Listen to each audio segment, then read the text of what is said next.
You're listening to the Morning Rush on KEBT FM. I am and always have been Brett, the Brett Brinkman, and with me, as always, is my co-host, DJ Pantz. How are you doing this morning, Bergie? I slammed my tail in the apartment door this morning, and the car getting in, and out, and when the studio door shut just before we went on air. So where is that, like, on a 10-point scale? At least a 7. Glad to hear it, and I hope all our listeners are also having a day that rates as a 7 or higher this morning, out in scenic Ebott's wake, the city that seldom sleeps. Seldom? Well, we couldn't use never. That's another slogan for another city, and I guess it was a pun on the word wake or something. Oh, puns. Our top story this morning, municipal bond issue passes. Gas tax raised by 2% over the next, 3 months. It occurs to me now that this could have been phrased better. Walter Metzinger, chairman and grand poobah of the Ebott's Wake City Council, was quoted as saying, "This issue has been the center of a fairly energetic debate over the last month, and I'm finally happy to see the issue put to bed." Outspoken opponent of the bond issue, Hal Green, owner and operator of the Green Machines Garage gas station and mini golf, was approached for comment. But FCC regulations prevented us from actually quoting any part of his response. On that subject, we also asked if he ever got the windmill fixed on the mini golf course. The answer, paraphrased, was no. So caveat, golfer. The City Council has promoted the bond issue aggressively since the start of the new year, citing an increase in tourist traffic and corresponding wear and tear on the city streets. The actual price per gallon increase on the consumer end is only expected to be 6 cents on the dollar. Hey, that still adds up. The City Council certainly hopes so.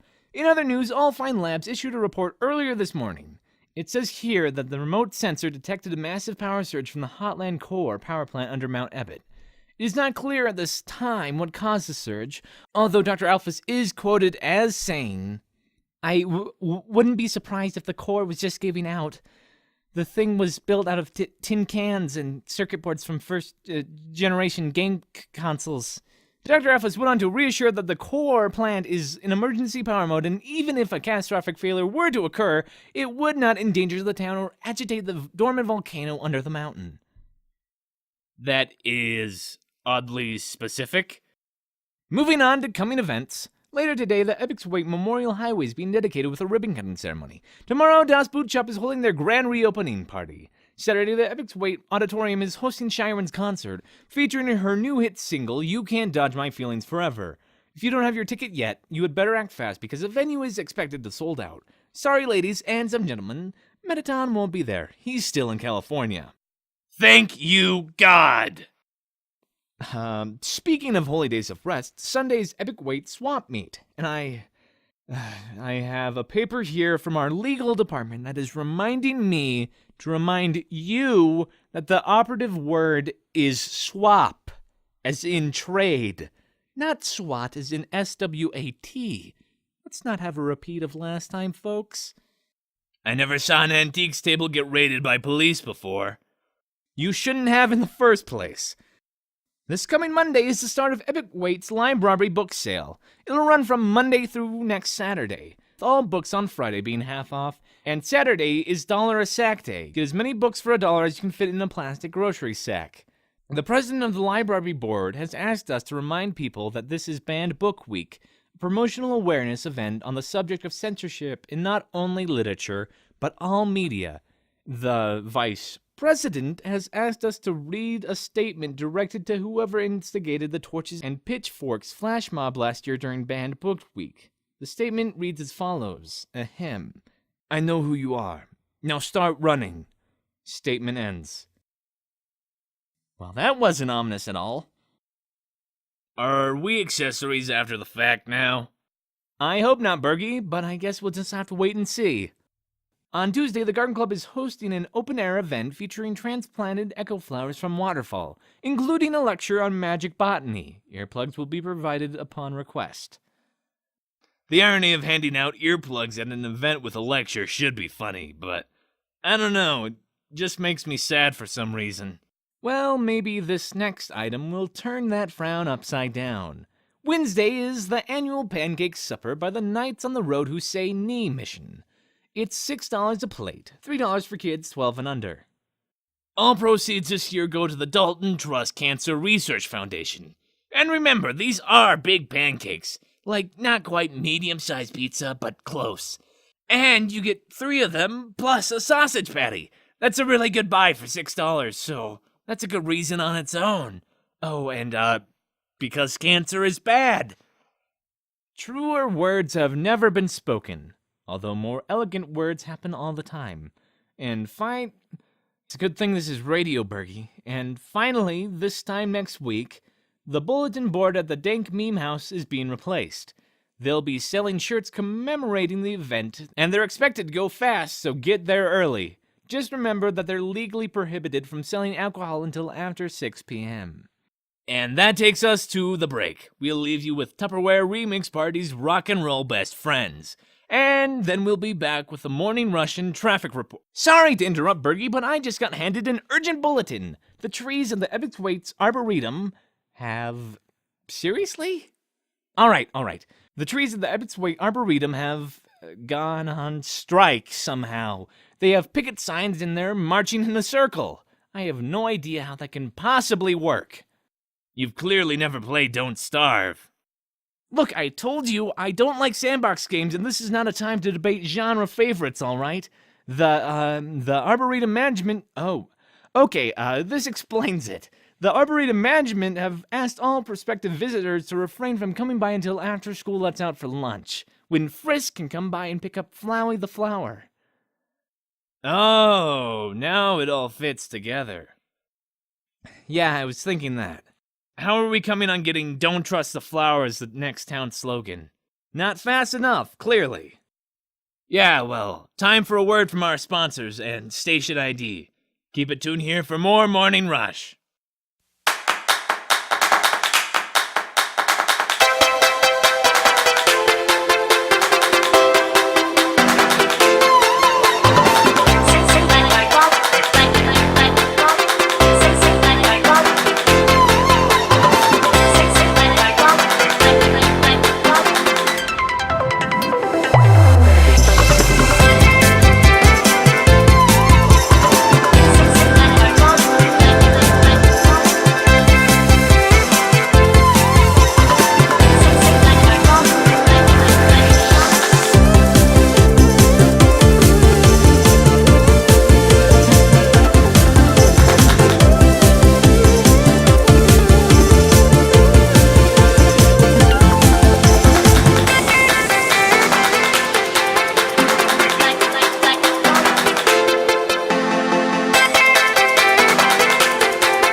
That was Starbomb with Robots in Need of Disguise. And you're listening to The Morning Rush with Brett and DJ Pantz. Yes, it's still The Morning Rush, even though we're coming up on 1 in the afternoon.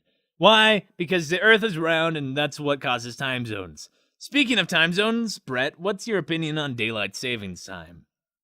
It'd be nice if we could actually store daylight in jars or a box for later use. As it stands, daylight savings is like that joke about the guy who cuts off one end of his rug and sews it to the other end to make it longer. I think there's an app for that now. I'll check. And I'll turn things over to the KEBT meteorologist, Hailey Skye. Hailey, what can our listeners expect weather-wise over the coming week? Thank you, Brett. Next week is expected to be hot and muggy. That's because you have a low-pressure system coming down from Canada expected to collide with the Pacific air. And like old enemies in high school meet 20 years later but still haven't forgotten what happened, they're going to have to settle their differences with slapping and hair pulling and high-altitude storm systems. That is a very vivid metaphor. When can we expect these, storm cat fights? No sooner than tomorrow evening, no later than noon Saturday. Kinda puts a damper on the weekend then. Look, I just report the weather, Brett. It's not my job to do anything about it. Naturally, and that makes sense. So, for the rest of the week, is there anything our listeners should do or not do? Minimize being outside as much as possible. Stay hydrated. If you have to go outside, dress in fabrics that breathe. And if you get an invitation to a class reunion, just tear the damn thing up before it tracks you back into the purgatory that is Abbott's Way Junior Varsity Volleyball 1986. Go, truckers! Are you alright? No, I'm not alright. I don't know how to have to deal with Crystal Wiseman again. That snooty suck-up bitch. Hey everybody, this is Bergie. Sorry, unplug Mrs. Skye's microphone.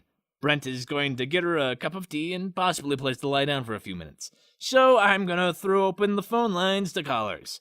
Jeff, who's up first? Alright, Jeff tells me we have a Mrs. Carmichael on the line. Hello, Mrs. Carmichael, you're on the Morning Rush with DJ Pantz. Hello? Yes, you're on the air. Hello? Yes, we can hear you just fine. How's it going, ma'am? Oh, hello. I just wanted to call in and say how much my husband and I love listening to the radio show. Thank you, ma'am. It's nice to be appreciated. I especially love the traffic segments with Mr. Welkin. He's such a charmer. I'll be sure to pass those sentiments to Gary. Is there anything else you wanted to say? Oh, if it's not an imposition, I would love to give a shout-out, as I believe the kids these days call it, to my son Douglas, who goes to that new school out by the fishery. That would be the Dreemurr Elementary School. Yes, that's the one. Hello, Douglas. Mommy loves you. I'm sure he appreciates that. Unfortunately, we're out of time and need to move on to the next caller. Oh, I didn't have anything else to say anyway. Goodbye. Well, that was certainly something. Jeff, who's up next? Really? No, go ahead and put him on the air. Just, keep your hand over the censor button. Up next is Dwyne Riley, spokesman for the Anti-Monster League. Regular listeners will remember Dwyne, who has made it a point to try and call in a minimum of 3 times a week since the first day I started here. Dwyne, how's it rolling? Oh, it's rolling about as well as can be expected when monsters are taking over our streets and indoctrinating our children and stealing our jobs. Dwyne, I told you once, I told you a million times. If you want to be on the radio, put in an application at the station. They are always looking. This isn't about you. This is about an invasion of America by a hostile foreign power, and nobody is doing anything to stop it. This is about dissenting voices being silenced, like you do on the radio every time I call in. That's because you keep using profanity. FCC regulations were made by your government, not ours. Not that we had radio stations in the underground. It's hard to pick up a signal when you have a mountain's worth of rock in the way. You just watch yourself, monster. One day there's going to be a reckoning, and everyone you've hurt is going to come back to haunt you. Wait, if someone hurt me, can I come back and haunt them? Because I'd be down for that. Dwyne? Hey, are you still there? Can you hook me up with some of that reckoning? Not sure if we just lost Dwyne or if he hung up. Jeff, we got anyone else? Oh, really? Put him on! Hey, little buddy, you're on the air. Hi, DJ Pantz. It's Frisk again. I just wanted to let you know that I went and talked to Flowey and the abortrium is back to business as usual. Glad to hear it. Having said that, shouldn't you be in school right now? I am. Lunch doesn't end for another 2 minutes. Well, alright then. Long as the queen doesn't jump all over my case. Also, I wanted to say something to that guy that was just on, the guy who hates monsters. Well, he already hung up, but maybe he's still listening. Knock yourself out, little buddy. Mr. Riley, you're a big jerk, and your arguments couldn't even convince a 5-year-old. Just because you can shout the loudest doesn't mean that you're right. And it just means that you're wrong and loud. And don't even think about coming near my mom and dad. Or any of my friends. I know a flower who owes me a favor. Ooh, bringing out the big guns there. Yeah, I guess I am. I gotta run. Time for geography. Bye! Talk to you later, little buddy. Hey, I'm back, and Hailey is resting comfortably. What did I miss? You missed Dwyne and Frisk miss each other in a radio debate.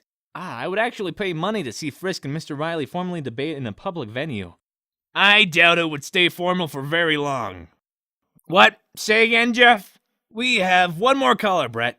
All right, put him on. You're live with Brett and DJ Pantz on the Morning Rush. Yes. Hello. I was just calling to ask for clarification. Earlier, there was someone speaking who seemed to dislike monsters as a matter of principle. Yeah, that was Dwyne Riley, head of the Anti-Monster League. They're very, diligent. Dwyne especially has had it in for Bergie ever since he got a job here for some reason. I see. And is Mr. Riley's opinion a commonly held one, or is the issue more contested than that? Well, nationwide, the whole issue is pretty split. I mean, it depends on who's doing the asking, but I'd say contested is a good term for it. Certainly not a consensus going on. Having said that, Mr. Riley's constant calls to the radio station and his apparent obsession with my co-host kind of make him seem more influential than he really is. So the overall attitude of the humans in the town is more moderate than his. Diatribe would indicate. Well, first, I wouldn't call it diatribe. It's more of a screed. And second, no. Mr. Riley's rhetoric brings up too many bad memories for the people of Ebott's wake. A fact that continues to elude him even though we bring it up almost every time he calls into the station. So it would be safe to say that the war between monsters and humans is actually over. I ask because, well, I just came up to the throne room and the barrier was gone. And I knew humans used radio waves to broadcast information and cell phones to communicate. So I just wanted to make sure everything was safe before I came down the mountain. What the? Hey, caller, this is DJ Pantz. I know I slept through most of my history classes, but I do know the war ended over 1,000 years ago, and the barrier was destroyed over 1.5 years ago. Just how long have you been down there? I'm not sure. What year is this? It's 2016. What? 2016, but like Bergie said, the barrier's only been gone for less than 2 years, so don't worry, you didn't miss much. I've been gone for 10 years? I can't speak for that, sir, but it sounds like you, Bergie, are you alright? Not really. Caller, you never gave, Jeff a name. Can I ask who you are? 10 years? My God. My work. My family. Hey, stay with me, buddy. I need you to tell me your name. My name? Aster. Wingding Aster. King Dreemurr's royal scientist. Bergie, you definitely don't look alright. Wait, where are you going? Cover me. I need to make some calls. I'll explain everything later. Well, that is a thing that just happened, I guess? Okay. We're actually slightly overdue for a break. We will pause for station ID and a few words from our sponsors. And when we come back, you'll be listening to Lindsay's Lazy Afternoon with Lindsay and the Coffee Grinders. Stay tuned. More KEBT coming your way.